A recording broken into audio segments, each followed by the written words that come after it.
Saudara-saudari yang terkasih, selamat pagi berkah dalam. Salam Advent dan ojo lali bahagia. Sudahkah kita memberi senyum hari ini? Hari Minggu Advent kedua. Dalam nama Bapa dan Putra dan Roh Kudus. Amin. Permenungan kita diambil dari Injil Matius bab 3 ayat 1 sampai 12. Pada waktu itu, tampillah Yohanes Pembaptis di padang gurun Yudea dan memberitakan, "Bertobatlah, sebab kerajaan sorga sudah dekat." Sesungguhnya dialah yang dimaksudkan Nabi Yesaya ketika ia berkata, "Ada suara orang yang berseru-seru di padang gurun, persiapkanlah jalan untuk Tuhan, luruskanlah jalan baginya." Yohanes memakai jubah bulu unta dan ikat pinggang kulit, dan makanannya belalang dan madu hutan. Maka datanglah kepadanya penduduk dari Yerusalem, dari seluruh Yudea, dan dari seluruh daerah sekitar Yordan. Lalu sambil mengaku dosanya, mereka dibaptis oleh Yohanes di sungai Yordan. Tetapi waktu ia melihat banyak orang Farisi dan orang Saduki datang untuk dibaptis, berkatalah ia kepada mereka, "Hai kamu, keturunan ular beludak, siapakah yang mengatakan kepada kamu bahwa kamu dapat melarikan diri dari murka yang akan datang? Jadi, hasilkanlah buah yang sesuai dengan pertobatan.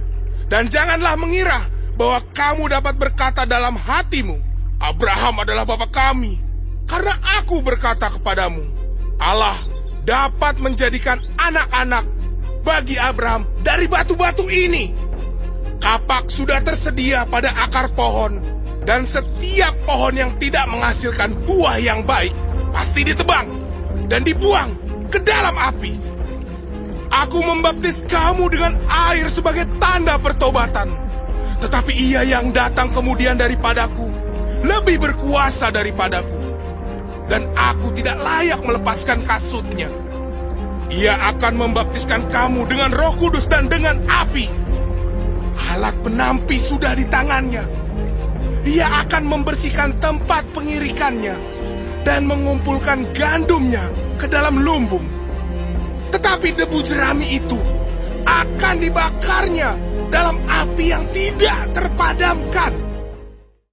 Saudaraku terkasih, bacaan Injil hari ini bercerita tentang seorang tokoh terkenal dalam kitab suci, yakni Yohanes Pembaptis. Yohanes disebut sebagai pribadi yang berani. Ia vokal menyuarakan sesuatu tentang kebenaran. Tapi di sisi lain juga dia pribadi yang sederhana. Dalam Injil dikatakan bagaimana Yohanes menyerukan pertobatan kepada orang-orang zaman itu. Bertobatlah sebab kerajaan Allah sudah dekat. Persiapkanlah jalan untuk Tuhan, luruskanlah jalan baginya. Yohanes menyerukan agar orang bertobat, dan pertobatan itu harus ada buahnya. Maka kalimat Injil selanjutnya sungguh keras.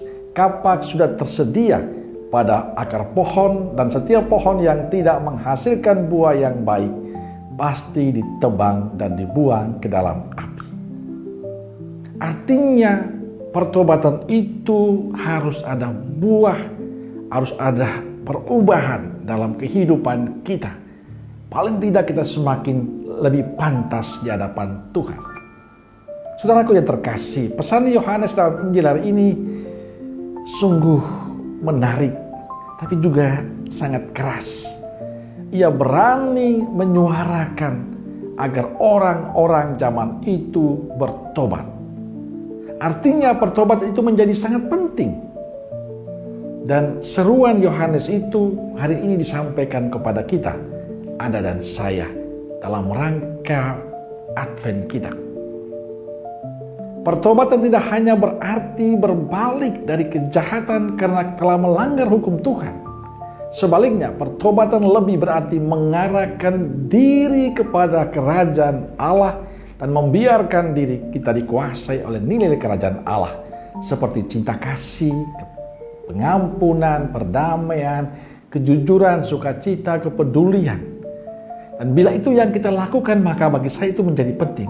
Itulah arti dari sebuah pertobatan, di mana diri kita, hidup kita dibiarkan Allah yang menguasainya. Saudaraku terkasih, ketika kita mendengarkan Injil hari ini tentang seruan pertobatan Yohanes, apa yang bisa kita buat, apa yang bisa kita lakukan sebagai wujud komitmen kita akan pesan sabda Tuhan hari ini. Injil tidak sekedar seruan, tapi ada makna dan ajakan yang penting untuk kita untuk mewujudkan pertobatan itu.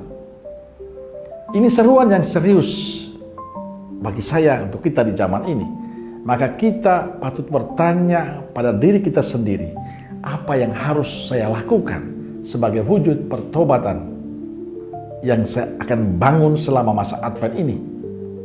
Artinya bahwa setelah kita mendengarkan seruan pertobatan Yohanes, kita harus memperbaharui diri kita, mewujudkan seruan itu, dan pada akhirnya membawa berkat untuk kehidupan kita.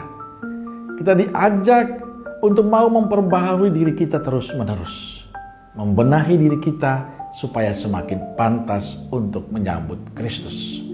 Maka wujudkanlah pertobatan itu lewat cara kita mengaku dosa selama masa Advent ini, meluangkan waktu kita datang untuk mengakui dosa-dosa kita, supaya kita diperbaharui, supaya kita lebih dipantaskan untuk menyambut Yesus saat Natal nanti.